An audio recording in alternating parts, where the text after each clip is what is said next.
ముఖ్యమంత్రి రేవంత్ రెడ్డి ఢిల్లీ వేదికగా కొన్ని సంచలనమైనటువంటి ప్రకటనలు చేశారు.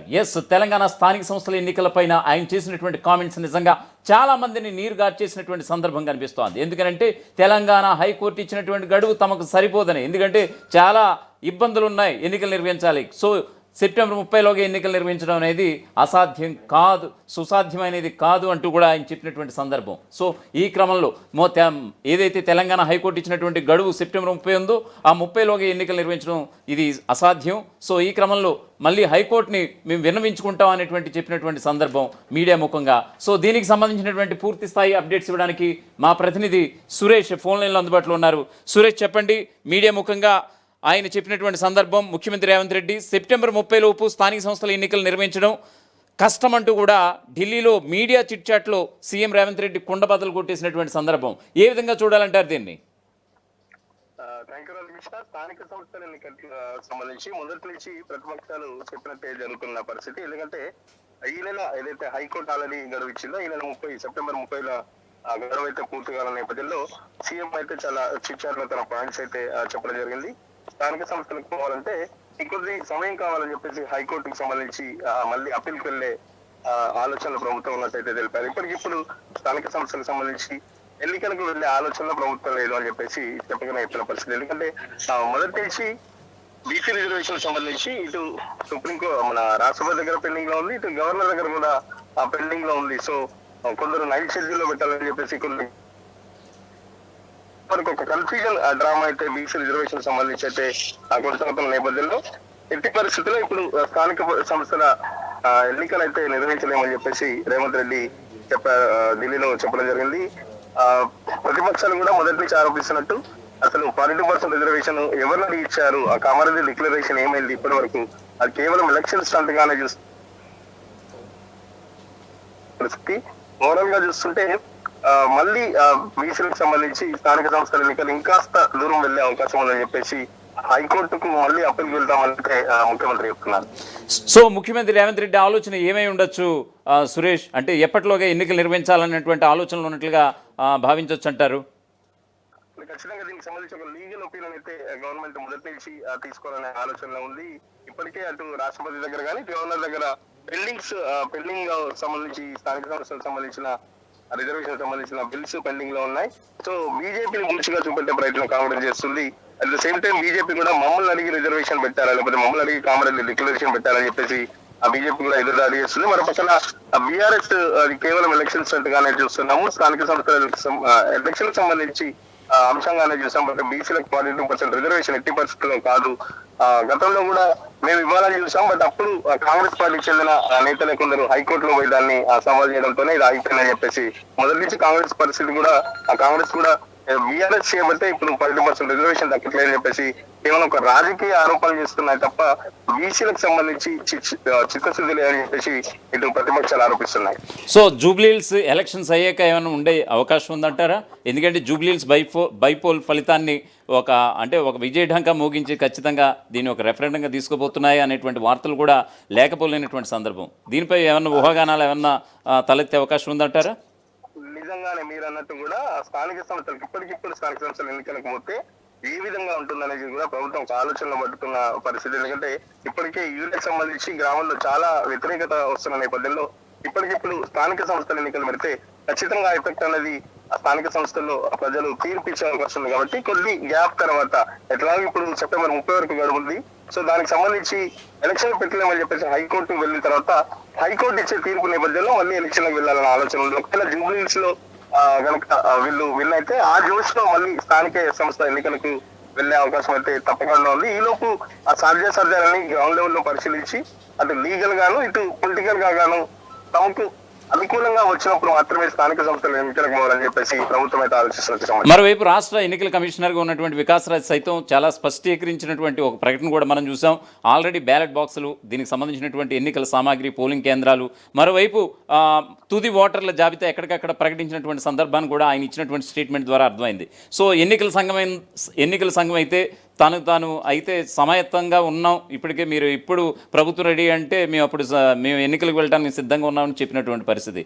ప్రభుత్వం వద్ద ఉన్నటువంటి ఒకే ఒక ప్రతికూల వాతావరణ పరిస్థితి కేవలం 42% బీసీలకు రిజర్వేషన్ మాత్రమేనా, ఇంకేమైనా ఉన్నాయంటారా? డెఫినెట్ గా అంటే మీరు అన్నట్టు ఎన్నికల సంఘం ఎప్పుడు ఒకవేళ ఇప్పటికిప్పుడు ఎలక్షన్ పెట్టాలన్నా తను సిద్ధంగా ఉన్నట్టు ఎలక్షన్ కమిషన్ ఇప్పటికే ప్రకటించింది.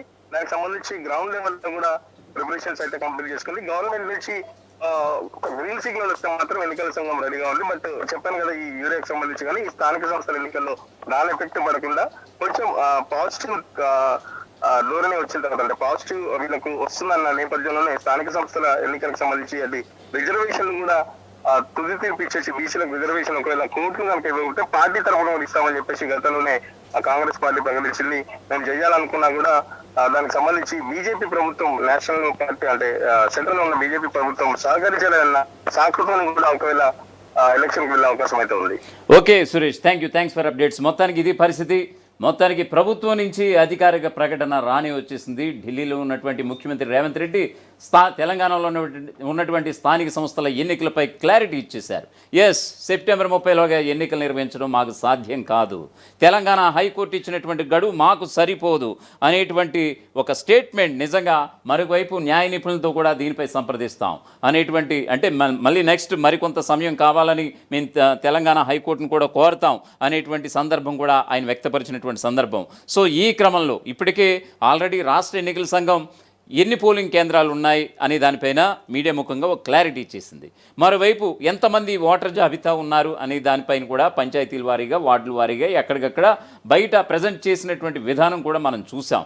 సో ఎన్నికల సంఘం అయితే ఎప్పుడు ప్రభుత్వం రెడీ అంటే అప్పుడు మేము ఎన్నికలకు వెళ్ళటానికి మేము సిద్ధంగా ఉన్నాం అన్నటువంటి ఈ తరుణంలో కేవలం రాష్ట్ర ప్రభుత్వం ఏదైతే హామీ ఇచ్చిందో ప్రభుత్వం రాకముందు కాంగ్రెస్ తరపున మరి ముఖ్యంగా బీసీలకి 42% రిజర్వేషన్లు కల్పిస్తూ మేము ఎన్నికలకు వెళ్తామని, స్థానిక సంస్థలకి వెళ్తామని నిజంగా ఆ మాట చెప్పడం, నిజంగా తొలుత పార్టీ పరంగా 42% ఇచ్చైనా వెళ్తామని చెప్పినటువంటి ప్రభుత్వం ఎందుకు మరి చట్టపరంగానే మేము ఇచ్చి వెళ్తామని అంత కరాఖండిగా ఉండటం వెనుక ఆంతర్యం ఏమిటో అర్థం కాలేదని అంటున్నారు చాలామంది మేధావులు, రాజకీయ విశ్లేషకులు. ఎందుకంటే ఎక్కడికక్కడ కేంద్రం నుంచి రావాల్సిన సుమారుగా 10 నుంచి 15 వేల కోట్లు అయితే ఇప్పుడు గ్రామాలకు చేరాల్సినటువంటి నిధులన్నీ కూడా ఇప్పుడు కేంద్రం వద్ద పెండింగ్లో పడిపోయినటువంటి అంశం.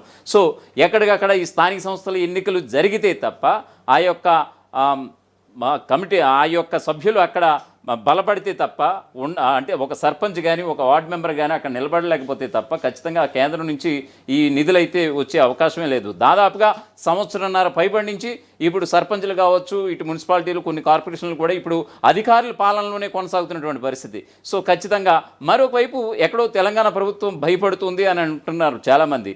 ఎందుకంటే పొలిటికల్గా కాంగ్రెస్ గ్రాఫ్ పడిపోయింది, ప్రభుత్వ ప్రజా వ్యతిరేక విధానాలు తీసుకుని అనేటువంటి దాంతోనే భయపడి ఇప్పుడు తెలంగాణలో ఉన్నటువంటి స్థానిక సంస్థల ఎన్నికలకు వెళ్ళడానికి ముఖ్యమంత్రి రేవంత్ రెడ్డి ఆధ్వర్యంలో నడుస్తున్నటువంటి కాంగ్రెస్ ప్రభుత్వం నిజంగా భయపడుతోంది. అందుకే చేతులు ఎత్తేస్తోంది. తెలంగాణ హైకోర్టు ముట్టుగాయలు వేసి సెప్టెంబర్ 30లోగా ఎన్నికలు నిర్వహించాలని ఆర్డర్ వేసినా కూడా ఎక్కడా కూడా ఆ మాటని సాక్షాత్తు న్యాయస్థానం ఇచ్చినటువంటి ఒక తుది తీర్పుని బేఖాతరు చేస్తూ నిజంగా దీన్ని ప్రొలాంగ్ చేయడం అనేది రేవంత్ ప్రభుత్వం భయపడింది.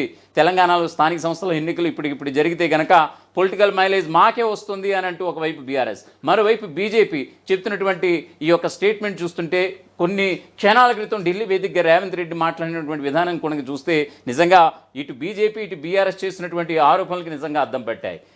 బీసీలకి నిజంగా 42% రిజర్వేషన్ ఎప్పుడు అమలవుతుంది? ఎందుకనంటే ఆల్రెడీ 2018లో పంచాయతీరాజ్ చట్ట సవరణ చేసి నిజంగా 50% మించరాదనేటువంటి ఒక కీలకమైనటువంటి బిల్లుని ఆనాడు ముఖ్యమంత్రిగా ఉన్నటువంటి కేసీఆర్ హయాంలో ఉన్నటువంటి బీఆర్ఎస్ సర్కార్ తీసుకొచ్చింది. సో దాన్ని 50% పరిమితిని ఎత్తివేస్తూ ఇటీవలే ఆల్రెడీ తెలంగాణ అసెంబ్లీ అంటే మండలి సభ శాసనసభలో ఈ యొక్క కీలక బిల్లును ఆమోదించి ఆల్రెడీ గవర్నర్ దగ్గరికి పంపించడం కూడా జరిగింది. సో ఆల్రెడీ గవర్నర్ వద్ద కూడా ఇప్పుడు పెండింగ్లో ఉన్నాయి. దాదాపుగా 2 నుంచి 3 బిల్లులు బీసీలకు సంబంధించినటువంటి బిల్లులు అటు రాష్ట్రపతి వద్ద కావచ్చు, ఇటు గవర్నర్ జిష్ణుదేవ్ వర్మ వద్ద కావచ్చు, ఇంకా పెండింగ్లో ఉన్నటువంటి పరిస్థితి అయితే కనిపిస్తోంది. మరి వాటికి మోక్షం కలిగేది ఇప్పుడు, అవి మోక్షం కలిగి కార్యరూపం చట్టరూపం దాల్చి నిజంగా ఇవి వెళ్ళేది ఇప్పుడు అంటూ కూడా చాలామంది అయితే నిశ్చేష్లైపోతున్నారు. చాలామంది కేడర్లు అయితే నిస్సహాయత కూడా నెలకొంటోంది. ఎందుకనంటే పార్టీలు గ్రౌండ్ లెవెల్లో బలపడాలి, పార్టీ కేడర్ గ్రౌండ్ లెవెల్లో రూరల్ ఏరియాలో కాస్త పుంజుకోవాలి, యాక్టివిటీగా ఉండాలంటే కనుక ప్రతి పార్టీకి, అధికార పార్టీ కావచ్చు, విపక్ష పార్టీలు అయినటువంటి బీఆర్ఎస్ బీజేపీలకు కావచ్చు, ఈ యొక్క స్థానిక సంస్థల ఎన్నికలు అనేవి చాలా మెయిన్ ఇంపార్టెంట్. అటువంటి స్థానిక సంస్థల ఎన్నికల నిర్వహణ విషయంలో కాంగ్రెస్ ప్రభుత్వం మెతక వైఖరి వహిస్తోంది, లేదు భయపడి వెనక్కి తగ్గుతోంది అనేటువంటి మాట అయితే ప్రస్తుతం వినిపిస్తోంది. ఎస్, ఢిల్లీ వేదికగా ముఖ్యమంత్రి రేవంత్ రెడ్డి చేసినటువంటి కొన్ని క్షణాల క్రితం చేసినటువంటి ప్రకటన అయితే నిజంగా తేటతెల్లం చేస్తున్నాయి. ఇటు బీజేపీ ఇటు బీఆర్ఎస్ ఆరోపణలకి ఆయన చేసినటువంటి స్టేట్మెంట్స్కి అద్దం పడుతున్నాయి. మరి నిజంగా సెప్టెంబర్ 30లోగా తెలంగాణ హైకోర్టు ఇచ్చినటువంటి గడువులోగా మేము ఎన్నికలు నిర్వహించలేము, ఎందుకంటే మాకు చాలా ప్రాబ్లమ్స్ ఉన్నాయి. ఎస్, బీసీలకి 42% చట్టపరంగా మేము తీసుకొస్తామన్నాం. సో మేము అవన్నీ ఇచ్చాకనే మేము వెళ్తామని అంటే కనుక ఎక్కడ ఇది ఏమైనా సాధ్యపడే విషయమా ఇప్పటికిప్పుడు అని అంటే కనుక ఖచ్చితంగా కాదు అని అనేస్తున్నారు చాలామంది. సో ఈ క్రమంలో ముఖ్యమంత్రి రేవంత్ రెడ్డి ఏ విధంగా స్టెప్ తీసుకోబోతున్నారు? మరోవైపు జూబ్లీహిల్స్ బైపోల్ జరగబోతోంది. సో జూబ్లీహిల్స్ బైపోల్ జరిగిన తర్వాత అక్కడ విజయడంక మోగించాక ఖచ్చితంగా ఆ యొక్క ఎన్నికలు రెఫరెండంగా తీసుకుని స్థానిక సంస్థల ఎన్నికలకు వెళ్ళాలి అనేటువంటి ఆలోచనలో ఉన్నారట. మరి నిజంగా మరి ఇన్ని ప్రతికూల పరిస్థితుల మధ్య ఏ విధంగా తెలంగాణ స్థానిక సంస్థల ఎన్నికలకి నిర్వహించడానికి ఏ విధంగా ముఖ్యమంత్రి రేవంత్ రెడ్డి ముందుకు వెళ్తారనేది నిజంగా ఒక $1 మిలియన్ ప్రశ్నగా అయితే మిగిలిపోయినటువంటి సందర్భం కనిపిస్తోంది. అసలైన తొలి వెలుగు. ఫాలో వాట్సాప్ @తొలి వెలుగు official.